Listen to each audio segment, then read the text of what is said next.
Hello, this is Annette Stanton. I was wondering whether there are some days when you just wake up and you're waking up with a sense of uncertainty, with a sense of where am I now at this stage in my life, whatever stage that might be. And that's something that I often catch myself on. There's no particular days that this happens, but out of the blue. And especially now that I'm stepping into a more of a flow and a way of life, that I'm not being agenda driven, goal orientated. So very, very different for me, and it is a different way of life to be living in one's flow. And it's like we live in a world of goal getting, goal setting, project delivering, and being activated into a future continually, so that it's a way of taking you out of the present moment. Now, there's nothing wrong with goals, there's nothing wrong with projects, there's nothing wrong with stepping into a future, as long as you're present in this moment and having a vision of where it is you truly want to go. What I find, and I've been there myself personally, is a lot of people are chasing after, and they have a sense that when I achieve that goal, when I get that promotion, when I make more money, when I have that better relationship, when the kids grow up, when whatever else, I will feel a certain way. I will feel more successful. I will be more happy. I will get that pay rise.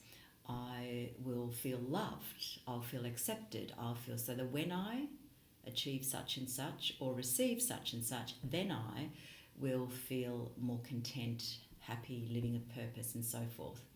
And it's actually a myth, and it can keep you in a futuristic living. Now, that's very different to being a visionary and very different to being a futurist. So what I mean by that is you're never fully present. You're always living into a future of hoping that this moment is different.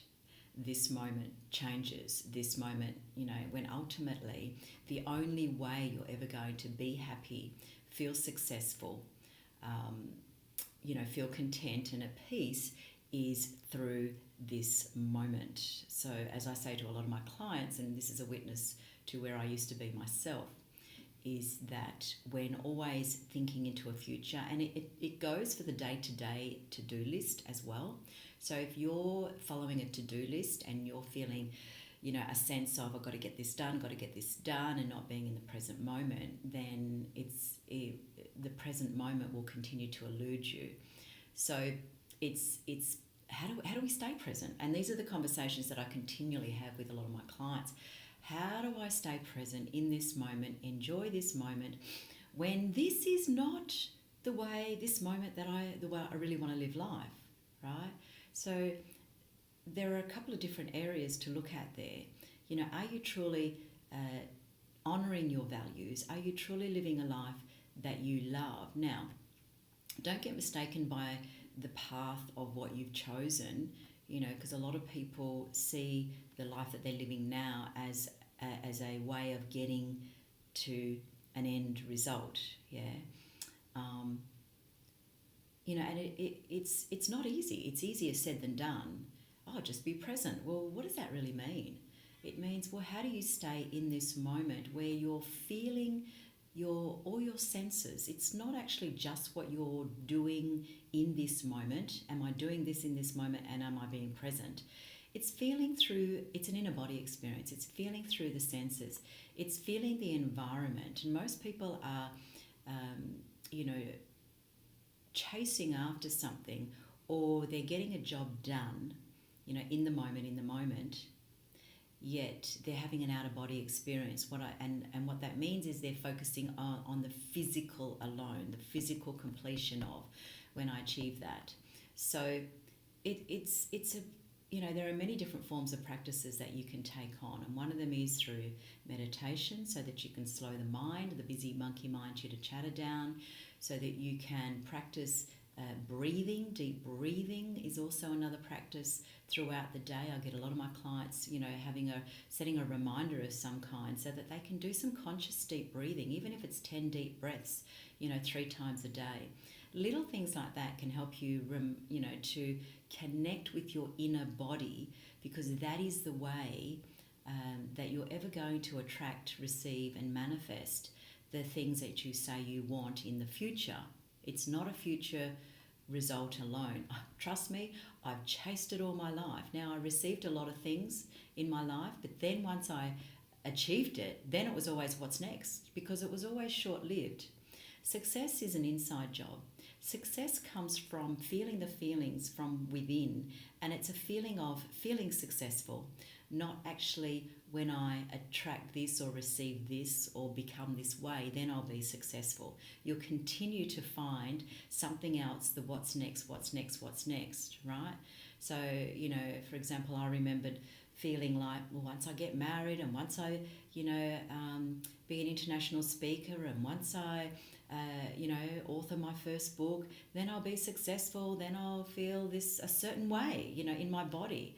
And it just doesn't work that way. I realized that I needed to feel what the essence of what the success that I was chasing after, that I felt was missing in this moment.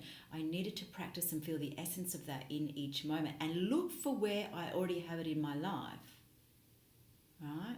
So most of the times we are in this moment, whatever it is that we're doing, and it's normally the simplest things that you do throughout the day, the basic things, and that's the actual essence. When you can live life being 100% in the moment, inside the essence of what you're doing. Now, if you're doing things in your life each day that truly don't serve who you are and what your values are, okay, then you need to reflect on that and have a good look at that. But don't have an expectation. And the way I used to do that was to, jump from one to the other. Well, this isn't it, so I'll go over there, and relationship after relationship, burnt bridges. And it just doesn't work that way. So it really is, getting to know yourself at a deeper level. And it's not about having life perfect. It never is.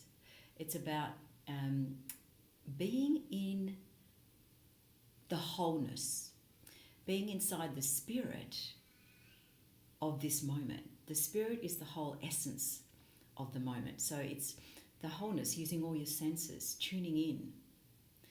And it's having a beginner's mind. Having a beginner's mind like you've never experienced this moment, like you'll never experience this moment ever again, because that's the truth. You never will. Yeah.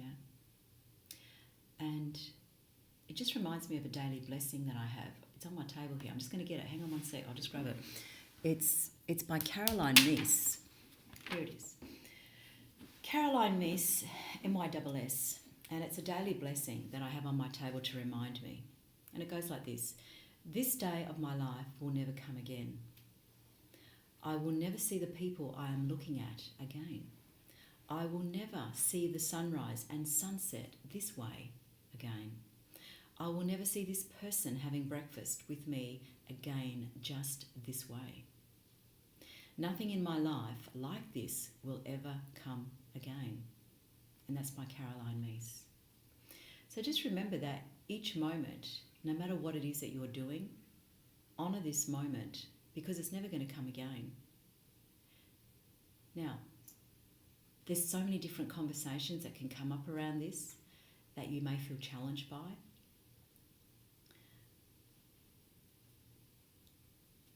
Share with me what they might be, and there's another aspect that's coming up for me now, like setting boundaries, which is one of the things that I needed to do. How do I set boundaries eloquently? How do I communicate in a style that serves me and others, right? How do I become a leader of my whole life in a way that honours my values and honours other people's values? So whether it's in doesn't matter what form of leadership that might be, because I ultimately believe there's only one leader and leadership, and that is self-leadership. And when you're leading yourself inside a life that honours who you truly are, then naturally others will lead their life and what honours themselves, which makes up the wholeness of a team. So whether it's a family team, whether it's a work environment team, whether it's a sporting team, whether it's a community, political team, whatever the case might be, all, works in the same vein. Ultimately, it's through the essence and the core spirit of who you truly are and what it is that you're representing as a team, your values, your vision, the essence of the wholeness of that, not just a vision based on an end result. So if you have any questions, I know this is very different. It's a true calling that I believe in, that each and every one of us have inside of ourselves, and I'm a witness to connecting with people every day who ask questions around this. So I've decided it's time for me to start sharing at the deeper level of the essence of, the humanistic side of who we truly are on this planet, and identifying what our strengths, our talents and our gifts are that we are to fully express inside of each and every one of us, that we all have. I believe that we all have an inner spirit calling, and we are to represent that on this planet no matter what that is. And it starts and ends with oneself, right? So have a fabulous day, being the true essence of who you are, honouring your values, living the intrinsic vision of the spirit and the essence within. Thank you. This is Annette Stanton. I'd love to hear, more about your shares, your likes, any insights that you might have around this subject. Any questions that you might have, please feel free to reach out, and I'll share more about those in our next connection. Thanks again, and bye for now.